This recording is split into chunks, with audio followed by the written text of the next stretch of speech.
नमस्कार दोस्तों, teaching exams official YouTube channel में आपका स्वागत है।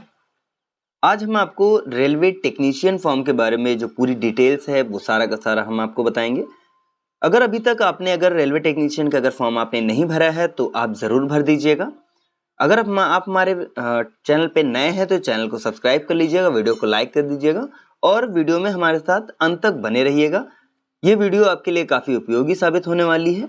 एक एक टॉपिक पे हम बात करेंगे जो भी आपके लिए इम्पोर्टेंट है, फॉर्म भरने से लेके और आपको फाइनल सबमिट तक जो भी है वो सारा का सारा डिटेल्स हम आपको यहाँ पे बताएंगे। तो चलिए सबसे पहले हम आपको बता देते हैं कि इसका जो डेट है वो कब तक है अभी।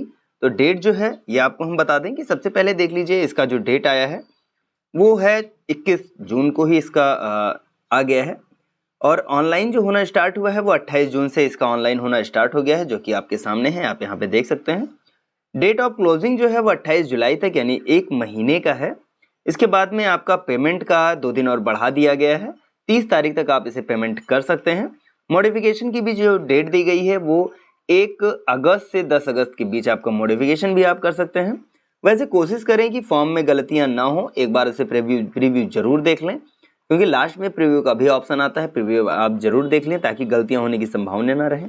क्योंकि 100% कभी भी कोई भी फॉर्म जब आता है तो 100% आपको करेक्शन विंडो नहीं देता है कि 100% आप सही कर सके, तो फॉर्म को आप ध्यान से भरें, ठीक है। इसके बाद में आपको चलिए आगे और बता देते हैं क्या है। इसके अलावा अब आपको बता दें कि देख लीजिए कितनी वैकेंसियां किस सिग्नल में हैं, ये भी आपको हम बता दें। तो देख सकते हैं आपका टेक्नीशियन ग्रेड फर्स्ट जो है सिग्नल का है, लेवल 5 का पे ग्रेड है। इनिशियल जो पे है वो 29,200 का है। मेडिकल स्टैंडर्ड जो आपको मिलेगा वो B1 का मिलेगा। एज जो है 18 से 33, ये जनरल के लिए है 18 से 33। आरक्षित वर्ग के लिए जो गवर्नमेंट क्राइटेरिया है वो इसमें जुड़ेगा। इसके अलावा देख लीजिए सिग्नल 1 का जो है वो 183 इसमें पोस्ट है। इसके अलावा टेक्नीशियन ग्रेड थर्ड के लिए लेवल 2 है, पे लेवल जो है वो लेवल 2 है। इनिशियल पे जो है 19,900 का पे ग्रेड है। इसमें 18 से 30 साल की एज मांगी गई है और जो क्राइटेरिया जो आपको मैंने बताया कि गवर्नमेंट जो आरक्षण जो तय करती है वो भी इसमें जुड़ेगा। इसकी जो टोटल जो वैकेंसीज हैं वो 6,055 वैकेंसियां हैं, यानी कि दोनों मिलाकर के 6,238 वैकेंसियां हैं। अब इसमें आगे चलिए।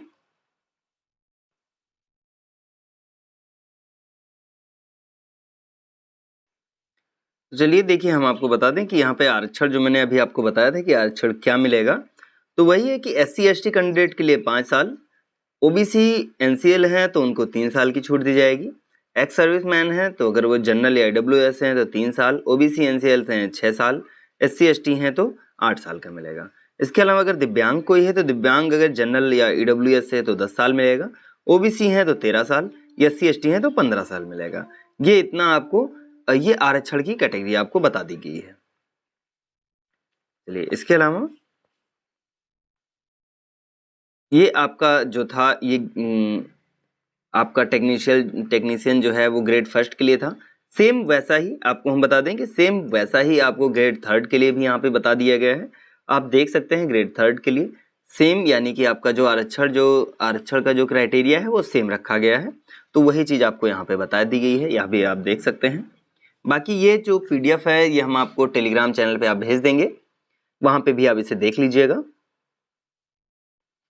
चलिए इसके अलावा आपको बता दें, हाँ आपको बता दें कि आखिर अब एज कैसे कैलकुलेट किया जाएगा। एज कैलकुलेट हम बता देते हैं कि कैसे कैलकुलेट किया जाएगा। तो जैसे आपको मैंने बताया कि 18 से 33 साल अगर एज अगर मांगा है तो EWS वाले जो हैं वो 2 जुलाई 1992 के बाद यानी 93 94 जो भी हैं ये भर सकते हैं। OBC NCL है तो 2 जुलाई 1989 के बाद यानी 89 90 91 ये ऐसे भर सकते हैं। SC/ST हैं ये 2 जुलाई 1987 के बाद यानी 87 88 89 ऐसे भर सकते हैं। बाकी जो क्राइटेरिया जो है है क्या कि 18 साल जो पूरा होना चाहिए वो 1 जुलाई 2007 तक आपका 18 साल आपका पूरा होना चाहिए, यानी कि 1 जुलाई 2007 भी अगर आपका डेट ऑफ बर्थ है तो आप भर सकते हैं फॉर्म। 1 जुलाई 2007 वाले भी इसमें मान्य हैं, ये ऐसा बता दिया गया है। सेम ऐसे ही 18 से 30 साल के लिए है, यानी आपका जो क्राइटेरिया है ये आपको बता दिया है यहाँ पे आप इसी के अनुसार आप यहाँ पे भर सकते हैं, यानी कि अगर 95 तो 95, 96, 97 जो भी होगा जनरल और ईडब्ल्यूएस के लिए वो अप्लाई कर सकते हैं। 1992 दिया गया है तो 92, 93, 94, 90 हैं तो 90 के बाद वाले 91, 92 जो भी हैं वो भरेंगे। 1 जुलाई 2007 के बाद के भी जो डेट ऑफ बर्थ हैं वो भी इस फॉर्म को आप फिल कर सकते हैं। बाकी मैंने आपको इसमें बता दिया है। अब बता दें कि इसमें अगर फीस क्राइटेरिया आपको बता दें तो फीस क्राइटेरिया आप देख सकते हैं यहाँ पे। फॉर ऑल कैंडिडेट, यानी अगर ऑल कैंडिडेट जो भी हैं वो सबका 500 लगेगा। जैसे कि जनरल हैं और ओबीसी हैं इन और ईडब्ल्यूएस वाले हैं, इन सभी का जो है वो कितना लगेगा, 500 रुपये लगेगा। लेकिन एग्ज़ाम अगर आप दे देते हैं, यानी एग्ज़ाम में आप अपीयर हो जाते हैं, CBT exam, CBT based exam होगा, अगर आप अपीयर हो जाते हैं तो 400 रुपये आपके अकाउंट में रिफंड कर दिए जाएंगे। इसके अलावा जो कैंडिडेट जो बचते हैं, यानी एससी, एसटी, एक्स सर्विसमैन, दिव्यांग, फीमेल, ट्रांसजेंडर या ईबीसी वाले, यानी इकोनॉमिकली बैकवर्ड क्लास के लोग, अगर ऐसे अगर हो जाते हैं तो इनका 250 रुपये इनका फीस इनका लगेगा। और एग्ज़ाम में अगर अपीयर हो जाते हैं तो 250 के 250 इनके रिफंड कर दिए जाएंगे।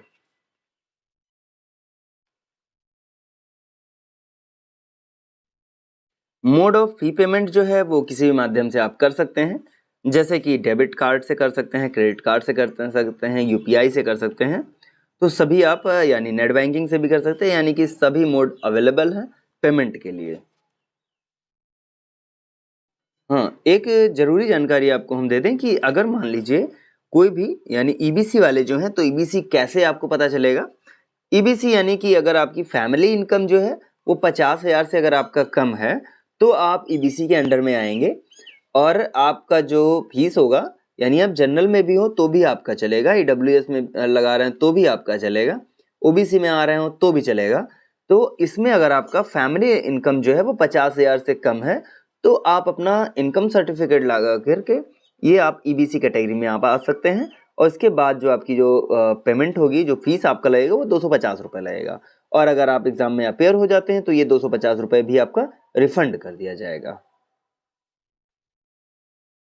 अब इसमें रिक्रूटमेंट का जो प्रोसेस है वो क्या है ये आपको हम बता दें। प्रोसेस ये है कि पहले आपका सीबीटी टेस्ट होगा, उसके बाद में डीवी होगा, उसके बाद में मेडिकल एग्जाम होगा। बस इतने में अगर तीनों में अगर आप क्वालिफाई कर जाते हैं, क्वालिफाई करने के अगर आप क्वालिफाई कर जाते हैं तो उसके बाद आपकी ज्वाइनिंग हो जाएगी। चलिए, इसके बाद आपको बता दें कि आपका पेपर जो है वो सीबीटी बेस्ड ही होगा। सीबीटी बेस्ड इन्होंने लिख रखा है तो सीबीटी बेस्ड आप ध्यान रखिए, यानी कंप्यूटर बेस्ड आपका पेपर होने वाला है। इसके बाद में आपका जो पेपर पैटर्न जो बनने वाला है, पेपर पैटर्न आपको बता दें कि टोटल जो ड्यूरेशन है वो 90 मिनट का होगा। क्वेश्चन होंगे आपके 100। ठीक है, यह है टेक्नीशियन ग्रेड फर्स्ट सिग्नल के लिए। ठीक है, तो ये आपका टोटल क्वेश्चन आपके 100 होंगे, 90 मिनट का आपका पेपर होगा। जो आपका नेगेटिव मार्किंग होगा वो 1/3 का होने वाला है। इसके अलावा आपके एग्जाम जो हैं वो डिफरेंट डेट में होते हैं, तो इसलिए नॉर्मलाइजेशन होना नॉर्मलाइजेशन जरूर होगा, ये आप ध्यान रखिएगा।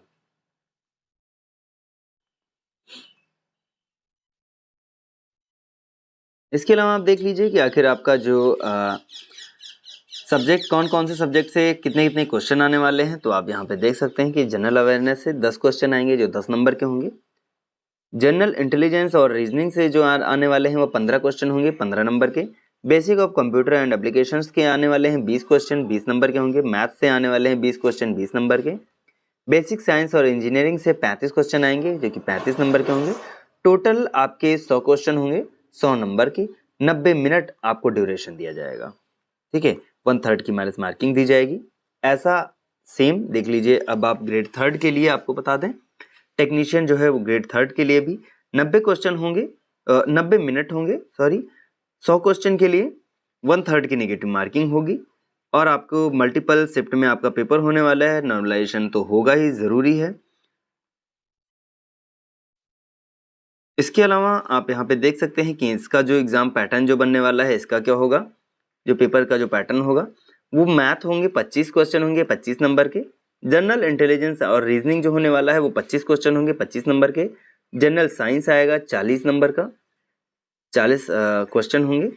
जनरल अवेयरनेस जो आएगा वो 10 क्वेश्चन होंगे 10 नंबर के। यानी टोटल आपके केवल 4 भागों से आपका पेपर आने वाला है। जिसमें आपका 100 क्वेश्चन होगा 100 नंबर के। बाकी आपको बता ही दिया गया है कि 90 मिनट आपके पास समय होने वाला है, तो इतना आपके पास होगा। इसके बाद में अगर इतना आप क्वालिफाई कर लेते हैं, इसके बाद आपका डीवी हो जाएगा, डीवी के बाद में मेडिकल टेस्ट हो जाएगा और मेडिकल टेस्ट के बाद आपका ज्वाइनिंग हो जाएगा। तो सबसे पहले और भी आपको हम बता दें कि इसके अलावा आप देख लीजिए